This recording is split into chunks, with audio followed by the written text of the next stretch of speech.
Criterios. Una entrevista de Mix de Medios.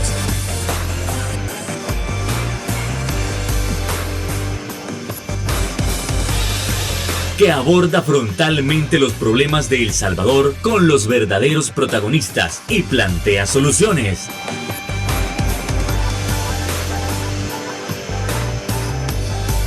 Criterios. Muy buenas noches, amigos televidentes. Le damos la bienvenida a Criterios. Gracias por acompañarnos en este inicio de semana. Tan rápido llegamos al lunes 18 de julio. Les saluda Cecilia Navarrete y quiero comentarles que esta noche estaremos abordando un tema muy importante, el cual es las condiciones del sistema educativo actual. Y pues para ello me encuentro acompañada de un experto. Estoy hablando del licenciado Paz Cetino, quien es dirigente sindical de Bases Magisteriales, y a quien desde ya le damos la más cordial de las bienvenidas. Buenas noches, muchas gracias, Cecilia. Un placer estar con usted en este set. Excelente, muchísimas gracias a usted por aceptar la invitación. Damos inicio con nuestra entrevista y quiero conocer qué opina usted sobre las condiciones del sistema educativo actual. Bueno, el sistema educativo salvadoreño viene desde hace una larga data sufriendo una cantidad de problemas. Si no es uno, son otros. Yo recuerdo durante la guerra civil que vivió este país, uno de los sectores más golpeados fue la educación del país. Posteriormente, el fenómeno de maras y pandillas también sacrificó al sector educativo y viene dándose una serie de situaciones anómalas, la poca inversión que ha habido histórica en el sector, sí. Las condiciones del magisterio, todo eso son como un andamiaje de cosas que han perjudicado el sistema como tal. Por eso es que nosotros tenemos la educación que tenemos. Si me tocara a mí definir a grosso modo las causales históricas que ha sufrido el sistema educativo que nos permite tener lo que tenemos, diríamos lo siguiente. Uno, la poca inversión que los distintos gobiernos han hecho en este rubro. Es que de veras, Cecilia, son muy pocos los gobiernos que han tomado la decisión política de invertir y de invertir mejor en educación. El segundo problema son las condiciones en que ha estado el magisterio salvadoreño por años. Yo recuerdo, inicié mi carrera docente en 1984. Siempre los maestros... Con mucha más precariedad. Sí, siempre los maestros exigiendo que se les cumplieran sus derechos en el ramo de salud, los maestros pidiendo mejores condiciones laborales, equipamiento de las escuelas y todo eso. ¿Y se ha visto mejoría o aún continúan en esa lucha? Bueno, son los problemas que siempre se mantienen. El histórico problema de la baja competitividad, o sea, la carrera docente no es competitiva. Si usted estudia docencia en este país, tiene que estar claro que va a ser una persona que va a trabajar 30, 35 años y va a morir en pobreza. Y es muy importante a nivel nacional, a nivel mundial, la importancia que tienen los docentes en la educación. Todos los países del mundo que sacaron a flote sus economías, que desarrollaron dieron prioridad al sector docente. Y en este país ha sido todo lo contrario. Algunas razones habrán. Entiendo que los gobiernos de derecha no apoyaban al sector docente porque los vinculaban con la izquierda. Como en este país, si no sos, te hacen, ¿verdad?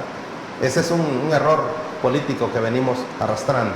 Entonces, cuando llega la izquierda administra igual que las derechas y abandona igualmente el sector docente. Licenciado, ¿qué me tiene que decir referente a las recientes protestas por parte del sector educativo pidiendo una mejora en bonos salariales, una pensión digna y la más reciente medida anunciada, el retiro del personal a los 60 años de edad? A ver, la única organización que tiene la capacidad de convocarse a la calle y que se ha convocado a las calles por dos veces en este año es Bases Magisteriales. ¿Y les han sido escuchadas las peticiones o todavía continúan en la lucha? Todavía no. Bueno, ustedes los periodistas pueden revisar esto. En realidad es la única organización que en los últimos 12 años o 13 años se ha quedado haciendo lucha de calle. porque nosotros también hemos hecho propuestas, pero no se nos escucha. Y nosotros sabemos que cuando la propuesta que se hace no tiene respuesta, entonces presionamos desde la calle. En efecto, al principio del año se hizo la primera movilización como bases magisteriales por el tema de pensiones. Ahí sigue el tema de pensiones, sin resolverse. Ya vamos a hablar del impacto que... ¿Qué les han mencionado?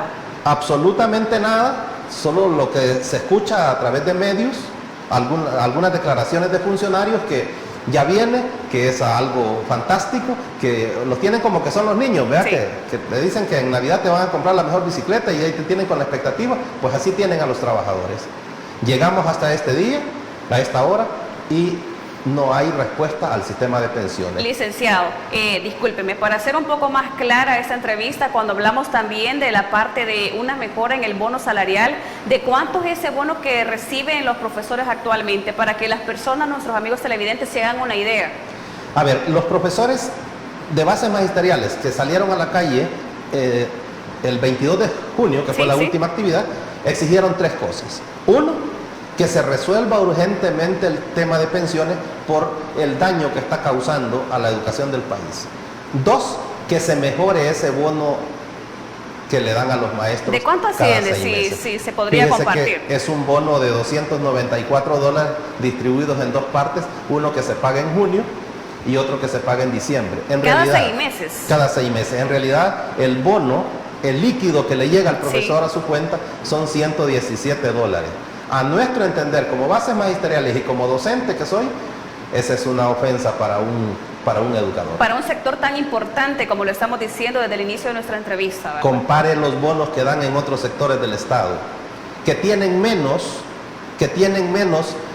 compromiso social que el que nosotros tenemos. Mire, como ya decía, en otros sectores también, cuando al personal se le incrementa efectivo, pues el personal es muy agradecido, se desenvuelve más y todo. Es muy importante también el poderlos defender económicamente. Correcto, yo creo que esas son las cosas que nosotros le hemos pedido a estos funcionarios que resuelvan, pero que de veras que no se convierta esto en un diálogo de sordos como el que teníamos con la administración anterior. Yo recuerdo que con la administración anterior podíamos reunirnos 3, 4 veces en el mes y no resolvían nada. Entonces, lo que necesitamos es que se resuelva el tema de pensiones, que ese bono lo lleven por lo menos a un salario, ¿verdad? El equivalente de un salario distribuido en 2. Y lo tercero, nosotros no podemos seguir con una estructura escalafonaria decreciente. Usted sabe que el escalafón nuestro, por eso estamos condenados a terminar nuestras vidas laborales empobrecidos, porque el escalafón nuestro va hacia abajo. Empieza cada 5 años, va aumentando una categoría por tiempo de servicio. A los 5 años le aumentan el 10%, después lo llevan a otro 10%, después lo van bajando 8, 6. O sea, no podemos seguir con esa estructura escalafonaria que tiene, bueno, toda una vida. Yo voy a terminar mi vida laboral y esa reivindicación no la logramos. Otro punto muy importante que fue parte también de las recientes protestas es ante las medidas implementadas recientes, que es el hecho de que el retiro obligatorio de los docentes a partir de los 60 años. A mi parecer, yo siento que hay muchos profesores que pueden continuar su vida útil. A mi punto de vista sería este retiro opcional. A ver, hay que dejar claro esto. A los policías los retiraron a los 60 años, porque la ley de los policías dice eso. ¿De acuerdo? A los jueces los retiraron, quisieran o no quisieran. Ahí yo no desconozco si hay ley o no hay ley. Lo que sucede, Cecilia, es que en el caso nuestro, en la ley del sistema de ahorro para pensiones, no le fija una fecha, una edad que usted tiene que retirarse. En este sector al cual yo represento, me parece que es un error extenderle la vida laboral a los docentes. Es que nosotros, la naturaleza de nuestro trabajo es única. Usted tiene esta carrera, necesita suficiente energía. Vocación muchísima. Suficiente dedicación o ganas de hacer las cosas, deseo de hacer las cosas. Esa actitud positiva todo el tiempo. Usted necesita tener la capacidad para investigar siempre, crear siempre, Todas esas características no las logra ya con una edad avanzada. Nosotros tenemos que estar claros. Mire, cuando se dieron los mejores desempeños educativos en el país, los maestros se pensionaban a los 30 años de servicio, no a los 60 años de edad. O sea, se pensionaban por tiempo de servicio, independientemente de la edad. ¿Cuál era la lógica de aquellos pedagogos? Justamente eso. Una persona pasadita de libras, ¿cómo va a enseñar las dinámicas lúdicas a los niños para que aprendan? Es que nosotros somos pedagogos. Nosotros no estamos detrás de un escritorio ahí recibiendo, no, estamos atendiendo gente, estamos viendo cómo todos los días nuestros estudiantes van a aprender. Sí. ¿De acuerdo? Creando, inventando todas aquellas estrategias para que el estudiante aprenda. Y cuando una persona está envejecida, enferma, ya eso no es posible. Entonces ahí se le causa un tremendo daño al sistema educativo. Pero en el caso, licenciado, de que las personas quieren continuar. Ok. Si me pregunta a mí la práctica o la experiencia que yo tengo en este rubro, le diría lo siguiente: son las mujeres las que se pensionan a los 55 años quienes más alargan su tiempo de servicio. Eso está comprobado. Sí. Ellas nunca... son contadas con los dedos de la mano las que dicen ya cumplo 55 años y me voy. Por lo general extienden su vida laboral 2 o 3 años más. Pero cosa distinta es para los hombres. La condición del profesor a los 60 años es muy diferente a la de las mujeres a los 55 años. Claro, hay una diferencia de 5 años. Perfecto. Que eso cuenta ya en los últimos, en el último tramo de la vida. Cada año que pasa uno envejece con mucha celeridad. En ese sentido creo que es un error establecerle a los maestros que lleguen hasta los 60 años. Es un error. O que pasen de los 60 años. Creo que a los hombres deberían de dejarles las edades como están, a las mujeres como están, y si ella quiere continuar, pues que la alargue, que sea opcional. Perfecto, licenciado. Mire, retornamos conversando más sobre este interesante tema después de esta breve pausa comercial.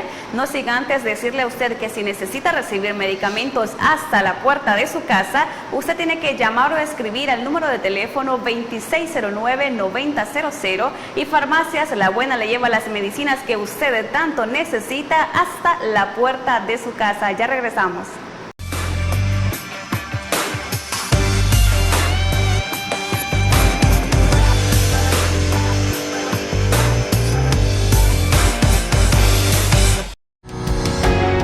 Sambar, una empresa que cree en la sostenibilidad ecológica y en la cultura de productos biodegradables en El Salvador, decididos a proveer las mejores soluciones en limpieza, porque cuidar el medio ambiente es tarea de todos.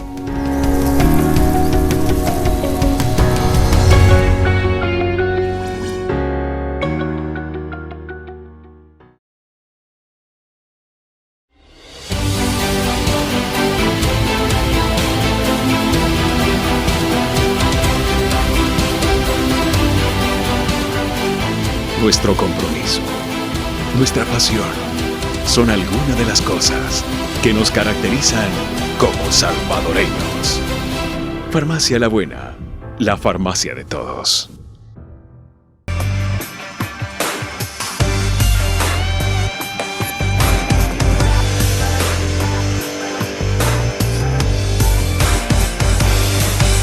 Ya estamos de regreso, muchísimas gracias por acompañarnos. El tema de esta noche son las condiciones actuales del sistema educativo en el país. Y estamos conversando con el licenciado Pacetino.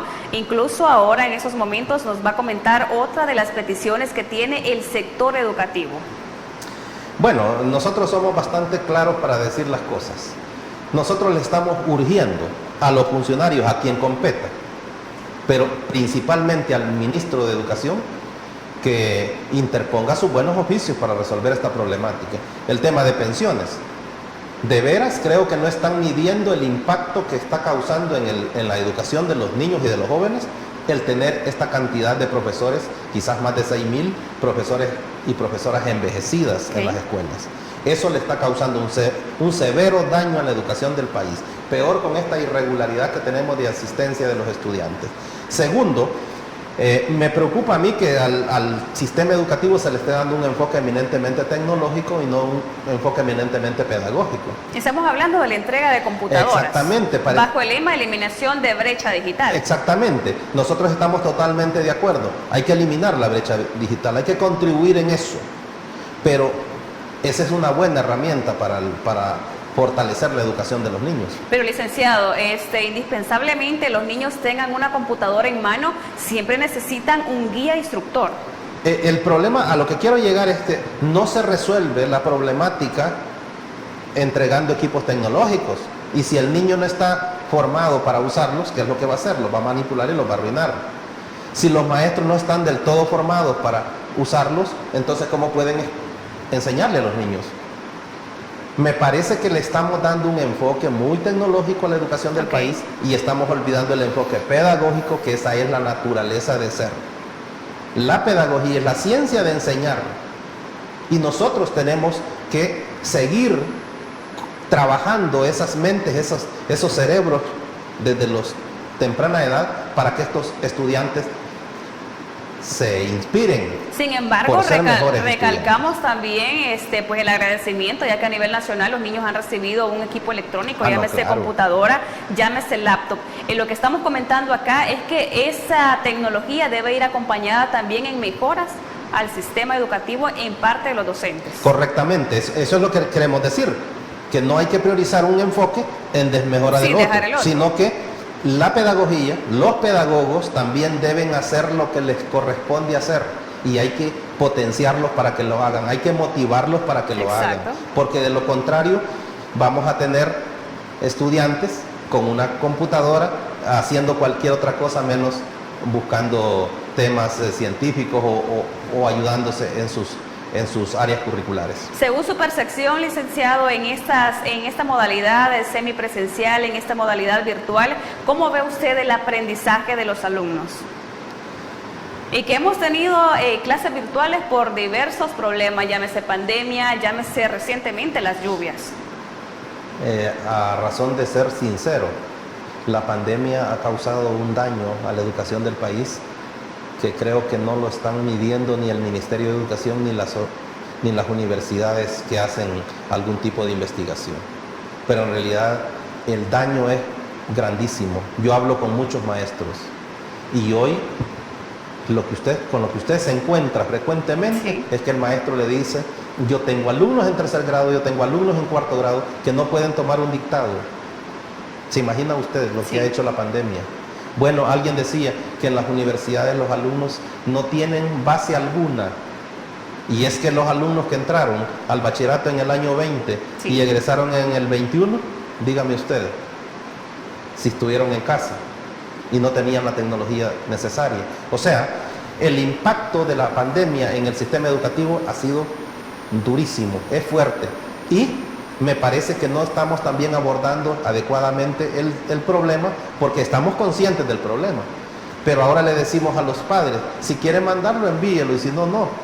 ¿Y cómo va el plan de clases correspondiente a este 2022? Teniendo en cuenta que se han venido a hacer mejoras, cambios.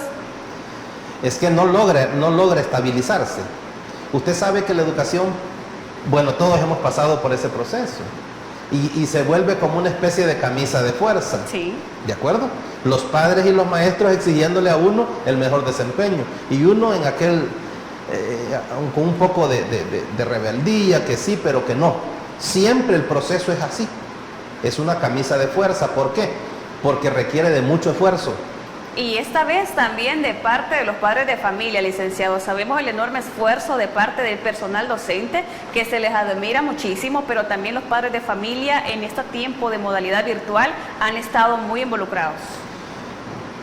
Sí, los padres de familia con mayor responsabilidad por la educación de sus hijos, que tienen algún grado de responsabilidad, se involucraron. Y es que no les quedó otra, más que ellos eran los que iban a dirigir ese proceso en casa. Pero también es cierto, la escuela pública tiene miles de familias infuncionales totalmente, que no les ayudan en lo absoluto a los chicos. Eso le genera mucho más deficiencia a este estudiante, y por lo general este estudiante es el que resiste ir a la escuela.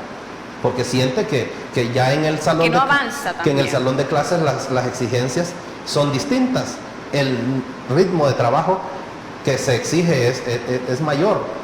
Entonces esto, yo creo que en algún momento tendrá que salir el estudio de la investigación científica y que nos hable con mucha transparencia qué es lo que va a suceder. Yo creo que los ministerios de educación deberían de estar pensando ya como para reparar todo ese daño, Ok.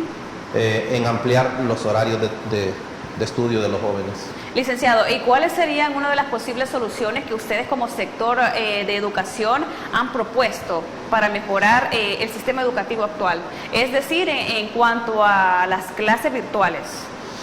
Bueno, hoy se ha entregado material tecnológico a todos los alumnos, tienen algunos problemas con la conectividad, eso es así. Okay. Eso no se va a resolver tan fácilmente, pero en la medida que se entrega el dispositivo y se proporciona algún mecanismo de conectividad, eso es bueno para que los alumnos se refuercen.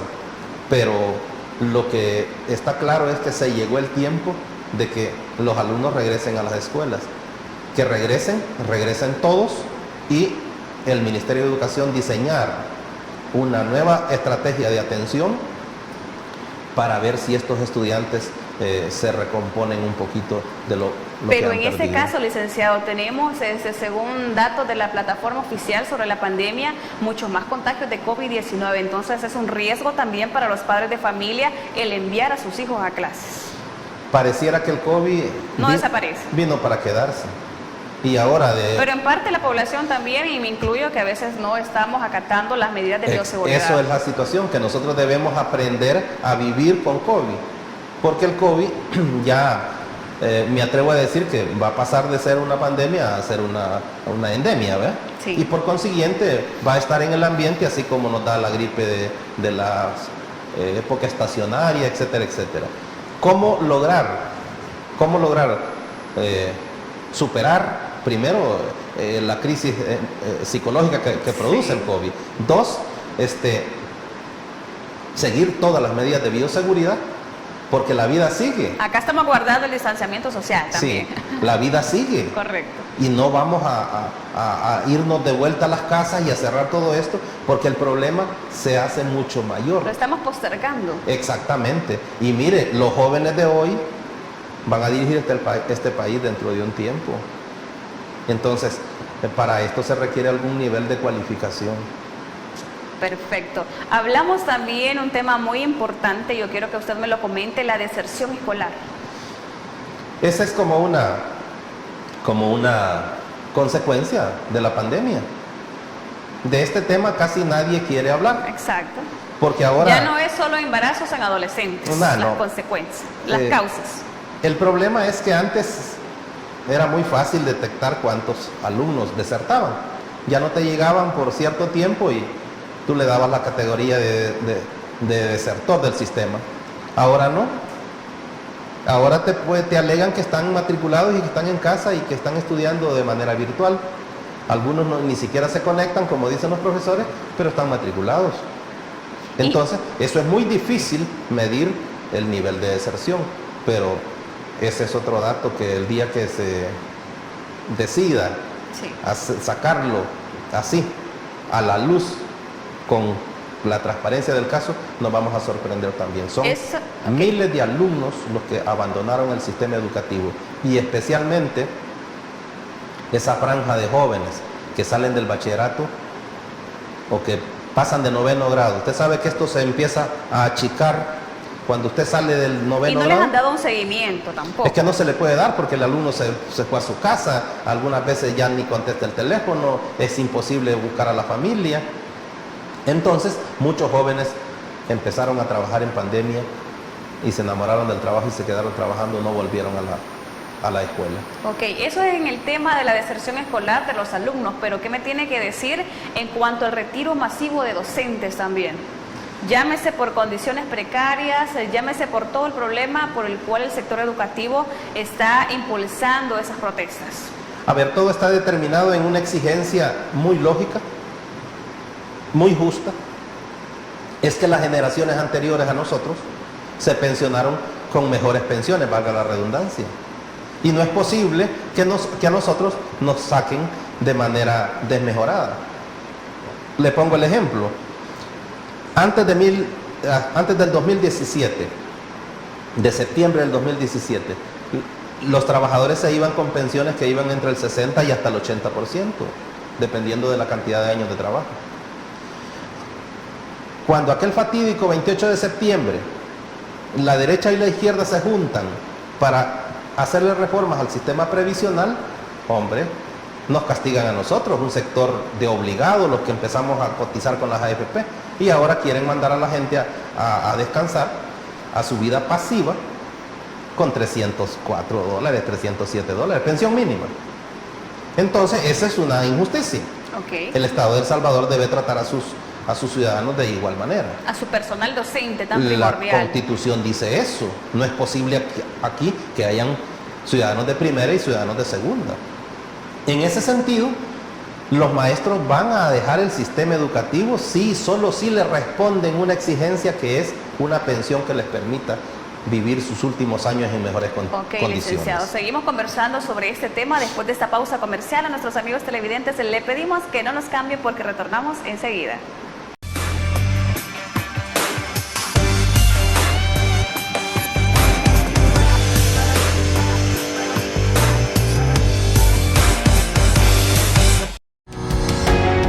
Samvar, una empresa que cree en la sostenibilidad ecológica y en la cultura de productos biodegradables en El Salvador, decididos a proveer las mejores soluciones en limpieza, porque cuidar el medio ambiente es tarea de todos.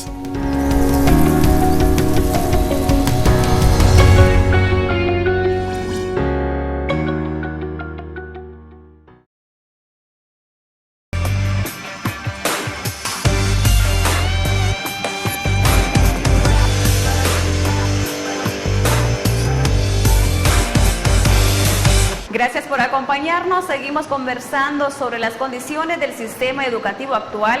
Estábamos hablando también en el bloque anterior la exigencia del sistema educativo en cuanto a una pensión digna, pero en el caso de los trabajadores que ya están pensionados, licenciado, ¿cómo se verían beneficiados con las nuevas reformas?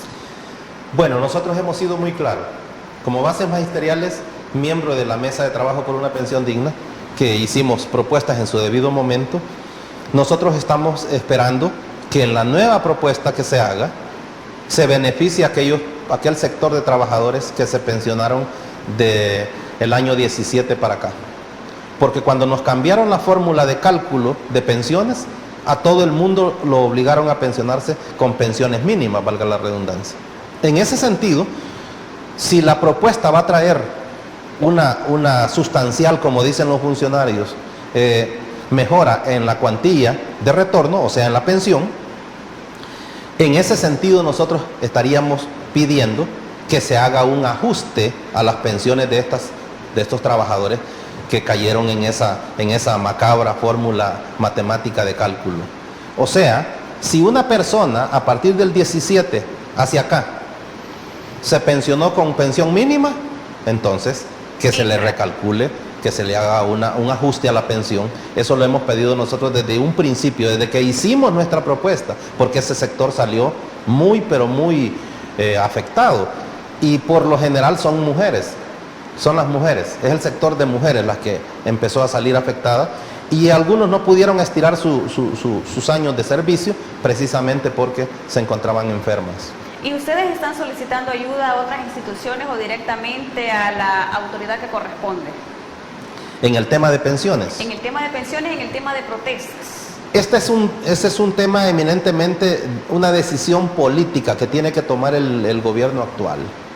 Entonces nosotros no nos podemos dirigir a otro funcionario que no sea el presidente de la República, precisamente porque él hizo una promesa en campaña. Sí. Y al ministro de Educación para que atienda o coayuve a resolver el problema del sector docente por el impacto negativo que está causando en la educación del país. En ese sentido, nosotros lo menos que podemos hacer ahorita es recordarles: no traten de llevar este tema al periodo electoral, porque eso le pasó a Arena y al FMLN. Ellos llevaron el tema a una coyuntura electoral y la gente... En el tema de los votos. Y la gente aquí ya no, como dicen, ya no le dan atol con el dedo.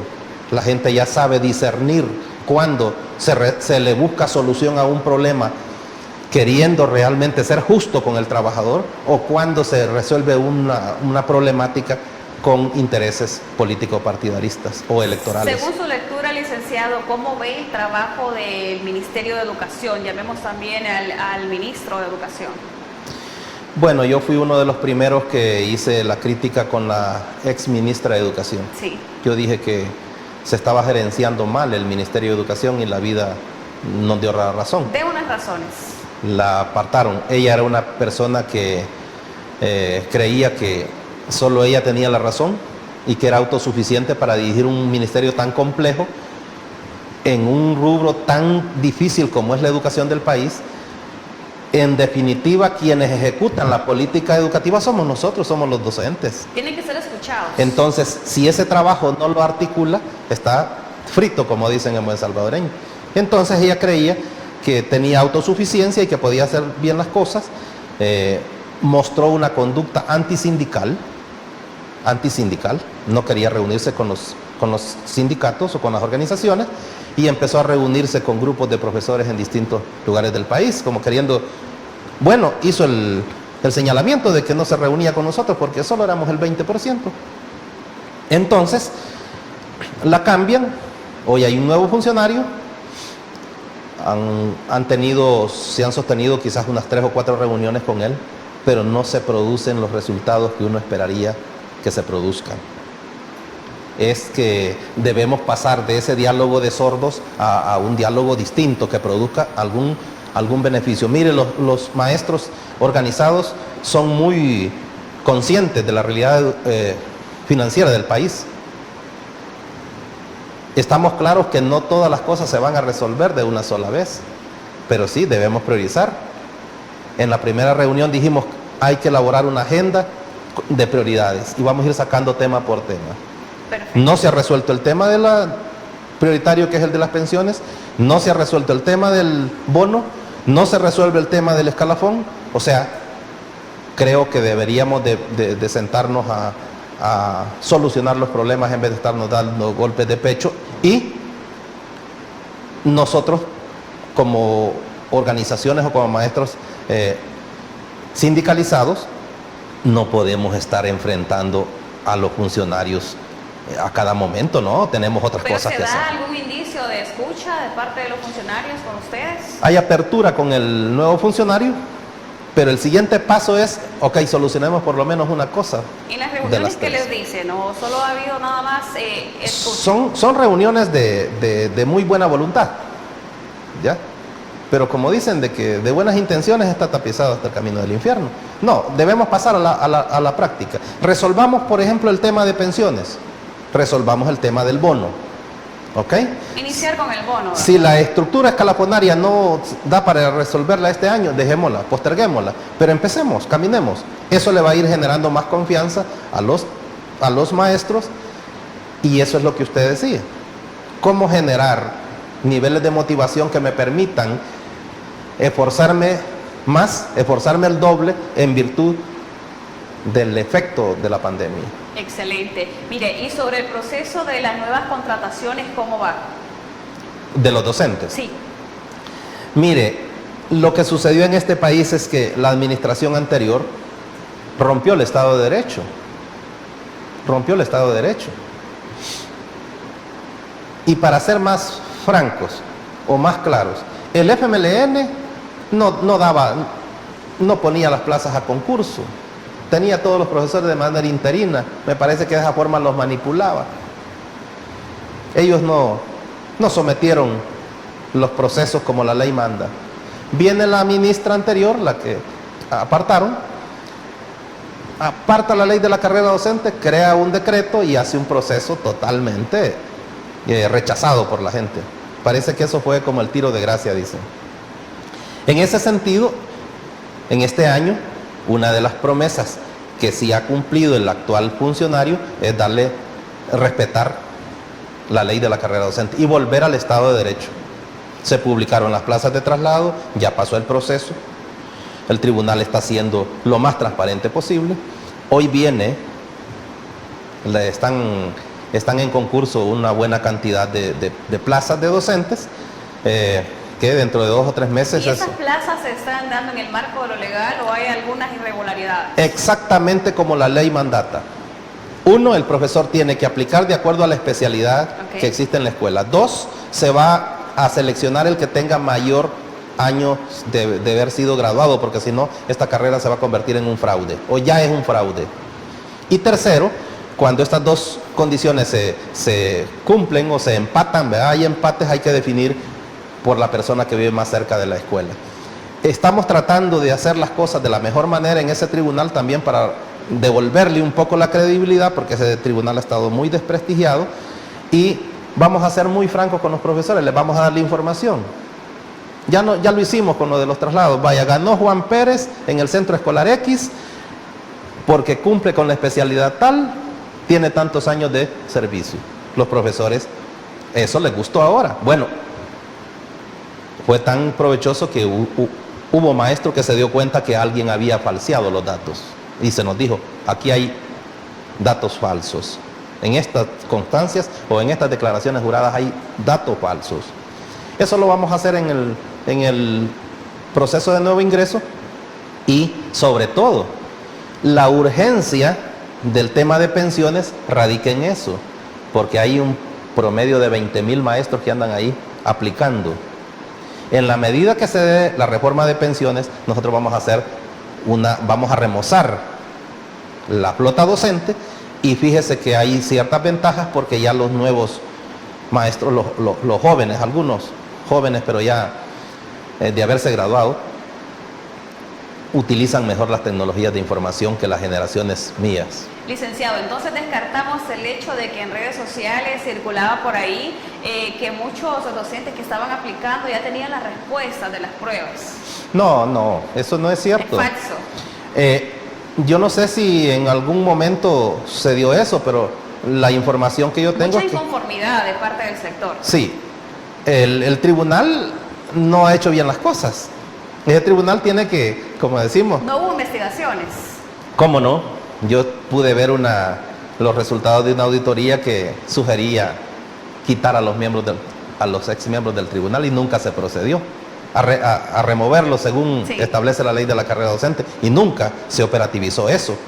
Entonces, la apuesta es cómo hacerlo más transparente y que los profesores puedan entrar de manera justa. No es posible que aquí... Con el trato que se merecen, ¿verdad? La ley está diseñada de manera justa. No es posible que una plaza en el Gran San Salvador se la dé a un profesor de nuevo ingreso. Tiene que ser para un profesor que ya estuvo en el campo, que ya fue a, como decimos, aguantar ha pasado sol. Su tiempo. Exacto. Esperando.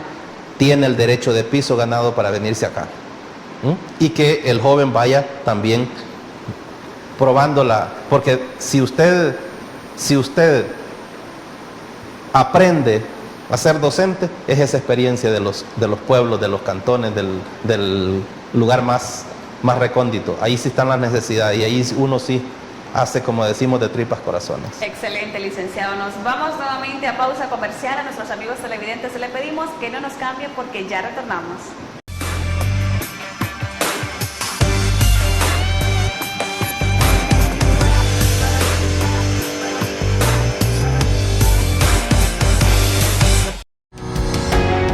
Samvar, una empresa que cree en la sostenibilidad ecológica y en la cultura de productos biodegradables en El Salvador, decididos a proveer las mejores soluciones en limpieza, porque cuidar el medio ambiente es tarea de todos.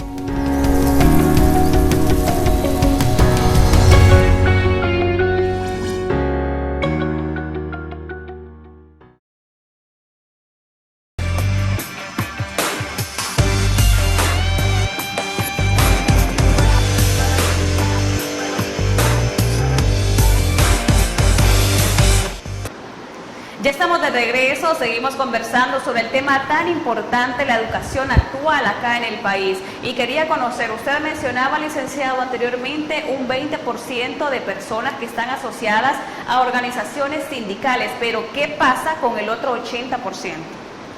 Bueno, aquí hay que hacer una mirada atrás. Recuerde que el magisterio salvadoreño fue muy reprimido en los años de la Guerra Civil. Fue bastante reprimido. Yo tuve una estadística de 489 maestros que habían sido asesinados durante la Guerra Civil. Eso, en ese tiempo solo existía una organización, que era Andes 21 de junio, que terminó vendiendo el alma al diablo a un partido político durante los 10 años de administración del FMLN. Okay. Cuando los maestros observan eso, esa politización del sector docente, deciden apartarse. ese es un atenuante para apartarse. Eso es una cosa. Segundo, a algunos no les pasa la paranoia de la persecución que lo pueden asesinar, que lo pueden desterrar, etcétera, por exigir etcétera. sus derechos. Exactamente. Y lo otro es que hay un buen segmento de maestros, que hay que decirlo también, bastante cómodo, que solo está esperando que llegue el beneficio y no quiere hacer nada, así como hay en todos los sectores. Dejar que otros luchen. Como ellos están conscientes de que sí hay un grupo de gente bastante comprometida con la lucha social. Entonces, por eso es que se ve ese dato. Ahora, creo que el peor error que puede cometer un maestro es no estar organizado, porque uno sin organización no es nada, no vale nada, no lo escucha nadie, ¿de acuerdo? Otra cosa es que tienen los problemas y ahí están entre ellos mismos comentándose. Y nosotros los sindicalistas aprendimos que el problema que no se hace público no es problema y no se le busca solución. Cuando ya no hayan que hacer, buscan el sindicato. Y fíjese qué curioso, que los que más buscan el sindicato son los que no están afiliados, los que no participan en actividades. Entonces, y los gobiernos los utilizan de manera sutil. Por ejemplo, el profesor Salvador Sánchez Serén decía que la mayoría de profesores, como no están organizados, estaban con él. Lo mismo hizo la ministra Ananía. Cuando dijo que solo somos el 20%, lo que estaba diciendo es el 80% está conmigo, nos está apoyando a nosotros. Pero parte de ese 80% no pertenece ni a una organización ni a nada. A nada. Entonces, es una lectura equivocada de los políticos, pero sirve para manipular la opinión del resto. Yo fui uno de los que le dije, bueno, podemos ser el 20%, pero es suficiente, le dije yo, para sacar a un funcionario, y lo sacamos. En ese sentido, hay que estar claro que no todo el mundo se va a involucrar en la lucha. ¿Debemos elevar los niveles de organización? Sí. ¿Qué tan importante es, licenciado, la existencia de estas organizaciones donde ustedes como docentes pueden acercarse y llevar sus peticiones? Le voy a contestar así. El sector docente en El Salvador vive como vive porque ellos han tomado la decisión de replegarse de la organización. ¿De acuerdo? Sí. El día que los docentes tomen la decisión, puede ser del partido A, B, C, del partido que sea, pero el día que tome la decisión de luchar por sus intereses, ese día las cosas van a cambiar. Pero esa apatía que muestran muchos, mire, ¿sabe por qué no vinieron a la marcha el día 22 de junio? Porque era asueto. Imagínense qué motivo, era asueto. ¿Cuál es el mejor día para hacer la actividad? El 22 de junio. Y que siempre lo han hecho de una manera pacífica, ¿verdad? Mire, como bases magisteriales, yo dirigí bases magisteriales 9 años. Sí. Si usted registra todas nuestras noticias, nuestras actividades, nosotros nunca hemos atentado contra propiedad pública ni propiedad privada. Es más, nosotros siempre pedimos apoyo de la policía para que le dé custodia a la gente. ¿Y sabe qué?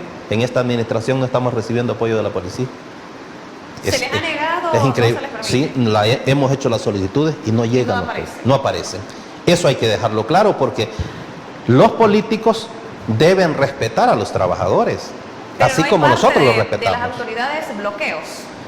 Pues sí, en la marcha que hicimos segundo mes de este año, Nos detuvieron como 200 o 300 personas allá en el Redón de la Gloria, no las dejaron ¿Bajo qué argumento, pasar. licenciado? Bajo un argumento pobre, que los buses venían por una zona donde no era de su ruta. Ok. Entonces me parece que lo que no querían es que llegaran a Salvador del Mundo, a la marcha, simplemente. Entonces me parece que eso no es correcto, porque ellos, los políticos, deben entender que los trabajadores sindicalizados no somos sus enemigos. Okay. No, defendemos nuestros derechos. Ok, perfecto. Con estas declaraciones nos vamos a pausa comercial. Le pedimos a usted que no nos cambie, ya retornamos con más de Criterios.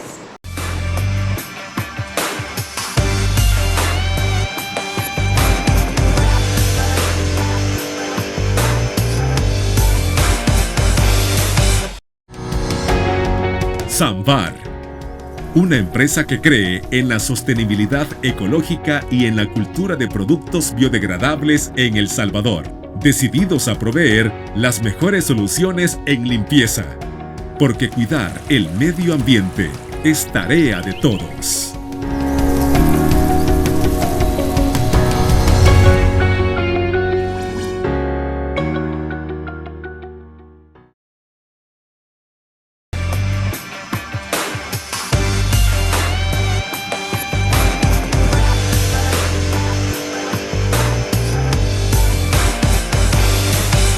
Muchísimas gracias por continuar con nosotros y para finalizar esta entrevista, el licenciado Paz Cetino va a compartir a nivel nacional un importante mensaje en el ámbito educativo. Bueno, en principio, hacer dos llamados. Uno al sector trabajador, independientemente del sector a que pertenezcan. Empleados públicos, municipales, autónomas, semiautónomas, todos. Debemos estar muy atentos y exigiendo siempre el cumplimiento a la promesa de mejorar las pensiones. Este tema no le debemos bajar, como decimos, la guardia. Y segundo, al Ministerio de Educación, al sector docente, incitarlos a que diseñemos una estrategia que nos permita en el más corto plazo reponer los efectos que nos dio la pandemia. Perfecto, licenciado. Yo le quiero agradecer muchísimo el hecho de haber compartido con nosotros esta noche y pues las cartas están sobre la mesa, solo es cuestión de las autoridades a que escuchen, a que se reúnan más con el gremio, con el sector educativo. Muchísimas gracias. No, gracias a usted. Buenas noches. Y así nos despedimos. Buenas noches a ustedes, amigos televidentes. Gracias por acompañarnos. Criterios. Una entrevista de Mix de Medios.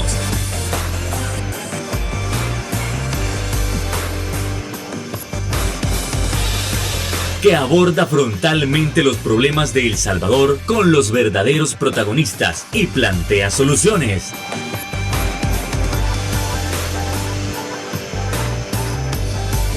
Criterios.